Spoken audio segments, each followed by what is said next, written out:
ಕಲ್ಲಿನ ರಥ, ವಿರೂಪಾಕ್ಷ ದೇವಾಲಯ, ತುಂಗಭದ್ರಾ ಅಣೆಕಟ್ಟು. ಹಂಪಿನಾಡು ಎನಿಸಿಕೊಂಡ ವಿಜಯನಗರ ಜಿಲ್ಲೆ ಬಗ್ಗೆ ತಿಳಿದುಕೊಳ್ಳೋಣ. ವೆಲ್ಕಮ್ ಟು ಡೇ 5 ನಮ್ಮ ಕರುನಾಡು. ಈ ನಾಡಲ್ಲಿ ಬೆಳೆಯುವ ಪ್ರಮುಖ ಬೆಳೆ ಹತ್ತಿ, ಜೋಳ, ಕಡಲೆಕಾಯಿ, ಭತ್ತ, ಸೂರ್ಯಕಾಂತಿ. ವಿಜಯನಗರ ಜಿಲ್ಲೆ ಕರ್ನಾಟಕದ 31ನೇ ಜಿಲ್ಲೆಯಾಗಿದ್ದು 2021ರ ನವೆಂಬರ್ 17ರಂದು ಬಳ್ಳಾರಿ ಜಿಲ್ಲೆಯಿಂದ ಪ್ರತ್ಯೇಕವಾಗಿ ರಚಿಸಲಾಯಿತು.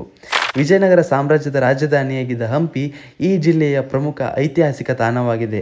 1336ರಲ್ಲಿ ಹರಿಹರ ಮತ್ತು ಬುಕ್ಕರಾಯರು ವಿಜಯನಗರ ಸಾಮ್ರಾಜ್ಯವನ್ನು ಸ್ಥಾಪಿಸಿದರು. ಹಂಪಿಯ ಸ್ಮಾರಕಗಳು ಇಂದು ಯುನೆಸ್ಕೋ ವಿಶ್ವ ಪರಂಪರೆ ತಾಣವಾಗಿದೆ.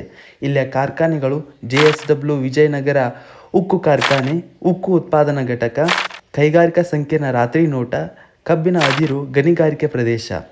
ತುಂಗಭದ್ರಾ ಅಣೆಕಟ್ಟು ವಿಜಯನಗರ ಜಿಲ್ಲೆಯ ಕೃಷಿ ಮತ್ತು ಕೈಗಾರಿಕೆಗಳಿಗೆ ನೀರು ಒದಗಿಸುವ ಪ್ರಮುಖ ಯೋಜನೆಯಾಗಿದೆ. ಇಲ್ಲಿಯ ವಿಶೇಷ ತಾಣಗಳು ವಿಶ್ವ ಪ್ರಸಿದ್ಧ ಹಂಪಿ, ತುಂಗಭದ್ರಾ ಅಣೆಕಟ್ಟು, ವಿರೂಪಾಕ್ಷ ದೇವಾಲಯ, ವಿಠ್ಠಲ ದೇವಾಲಯ, ಆನೆ ಶಿಬಿರ. ವಿಜಯನಗರ ಜಿಲ್ಲೆಯು ಒಟ್ಟು 6 ತಾಲೂಕುಗಳನ್ನು ಒಳಗೊಂಡಿದೆ.